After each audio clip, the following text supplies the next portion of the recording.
Okay, we're gonna welcome back all my tech mexers.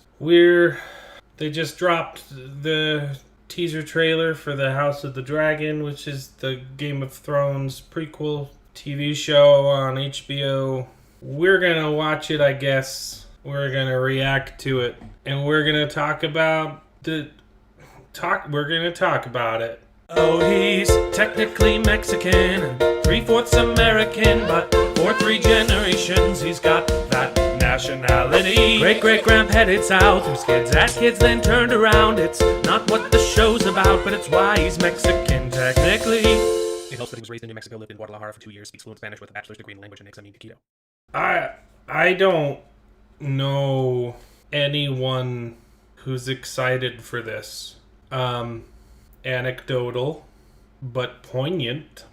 I don't know a single person who wants this to happen or who's planning on watching it. If you haven't heard already, the finale, season 8 to Game of Thrones was less than adequate. It left something to be desired. And by that, of course, I mean it was one of the worst things in the world. I don't know anyone who liked it, who thought it was good. And we're doing a prequel now, so that's a thing.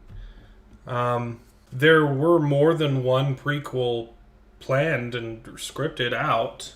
They were going to do a bunch of spin-offs. And then everyone saw the finale, hated it, and most people were like, I'm out. So they all got canceled as far as I know. None of them are continuing except for this one, which will be centered around the House Targaryen, the Dragon Boys. This show could be good. Even if it is, though, I don't think people are going to watch it. I think that the first and last episodes might get some views by people who are pissed off to hate watch it, but I cannot see this becoming another global phenomenon. Here's the thing.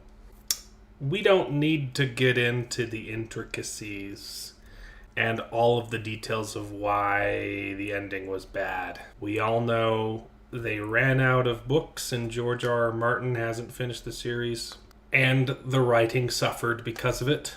They also, they had the option of getting as much money as possible from HBO and taking it out to longer seasons to have enough time to complete the story. The showrunners, the Benioffs, or however you say their names, decided they were done with the show and ended it in a single season.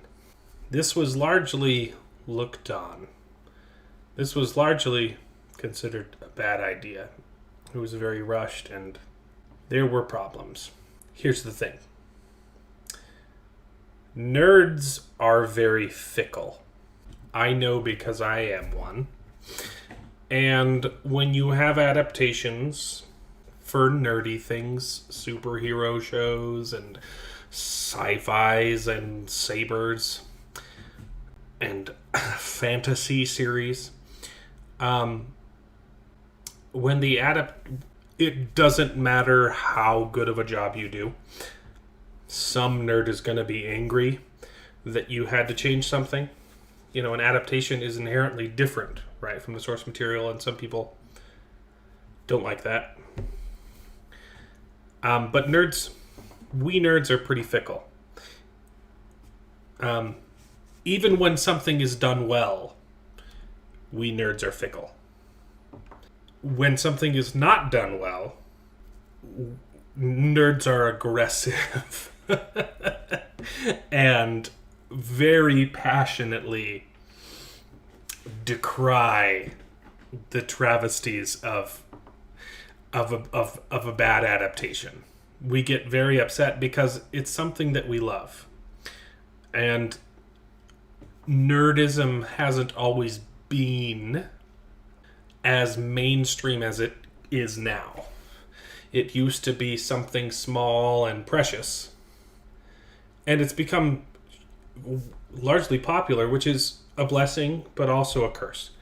Because studios, when they're making adaptations, they want everyone to watch it and not just the nerds.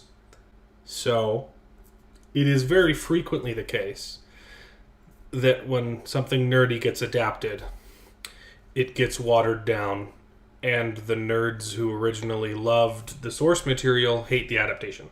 Okay? That's just the nature of the world.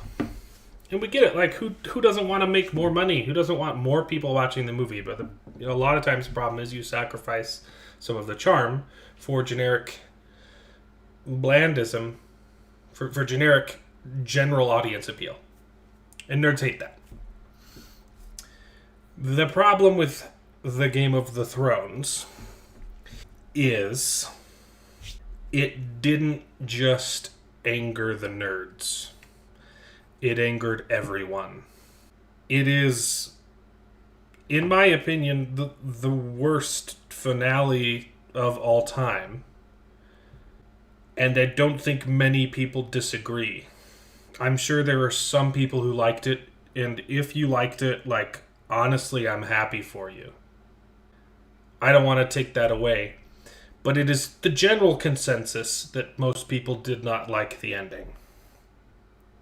So, that being said, you've kind of killed your audience, and I don't know who this is for.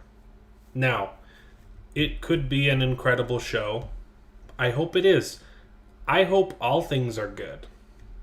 Anytime something's adapted, anytime something comes out, I want it to be good. Because I like good things. I like entertainment.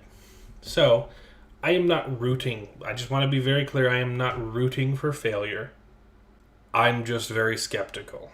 And the problem is, even if it's good, where is the charm?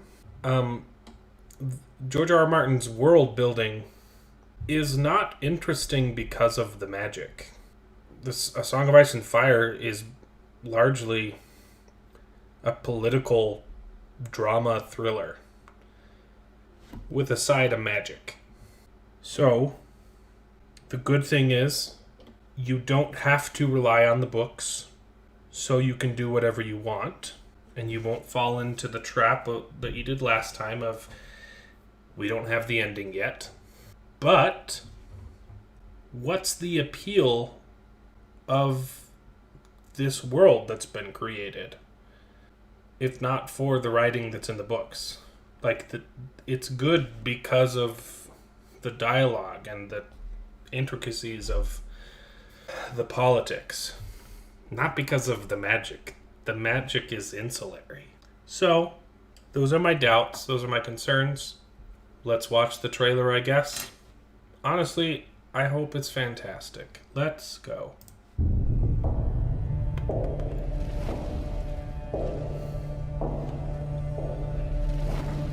Is a Targaryen boy with white hair and a Targaryen girl. 200 years. Gods. Kings.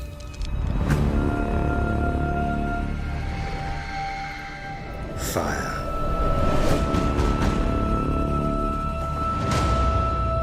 And blood.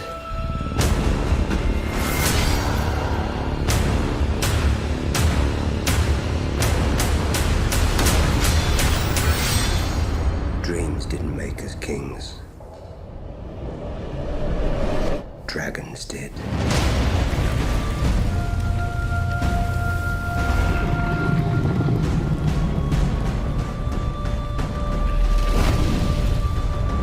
Okay. Okay. It's a prequel. I like Matt Smith. He's a good actor.